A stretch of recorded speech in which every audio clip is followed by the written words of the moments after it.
Bismillahir Rahmanir Rahim. Hello, my dear lovely viewers, friend. Assalamu alaikum. And সেই সাথে good evening, শুভ সন্ধ্যা।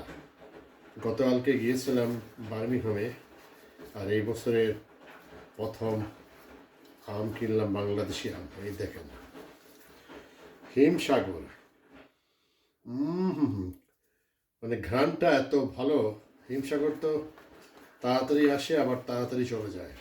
তাই luckily আমি এই আমগুলি পেলাম, বার্মিংহামের এক সব থেকে আনলাম।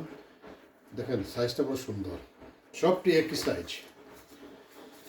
হিমসাগর আসছে, তো হিমসাগর আনলাম। আর ওটা আছে কি আম্রপালি, সেটা আনি নাই, পরে আনবো। তো হিমসাগর পাওয়া যায় না। অনেকের প্রিয়, আমারও প্রিয় আম হিমসাগর। আর একটা জিনিস দেখাচ্ছি, এটা খুবই প্রিয়। এই যে দেখেন, এটা কি কালো জাম। কালো জামের চাটনি, রসুন দিয়ে আর শুকনো মরিচ দিয়ে সামান্য লবণ দিয়ে ভালো করে চাটনি বানিয়ে খেতে খুব মজা, আমার খুব প্রিয়। এই যে কালো জাম, অনেকের প্রিয়, আমারও প্রিয়।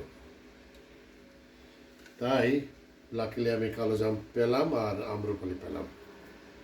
ঠিক আছে, পরবর্তী যদি কোনো ফল আসে, লিচু এখনো বার হয়ে নাই, হয়তো আগামীতে বার হবে লিচু আর আম্রপালি। ওয়েট করেন, ভিডিওটা আবার এক ভিডিও আনবো, পরবর্তী ভিডিওর জন্য অপেক্ষা করুন। আর এই ভিডিও যদি ভালো লাগে, please viewers like comment share করবেন। আপনাদের লাইক কমেন্ট পেলেই আমার উৎসাহ বাড়ে। ভালো থাকুন, দিনটা সবাই ভালো কাটুন। আবার হবে কথা। আল্লাহ হাফেজ, আসসালামু আলাইকুম।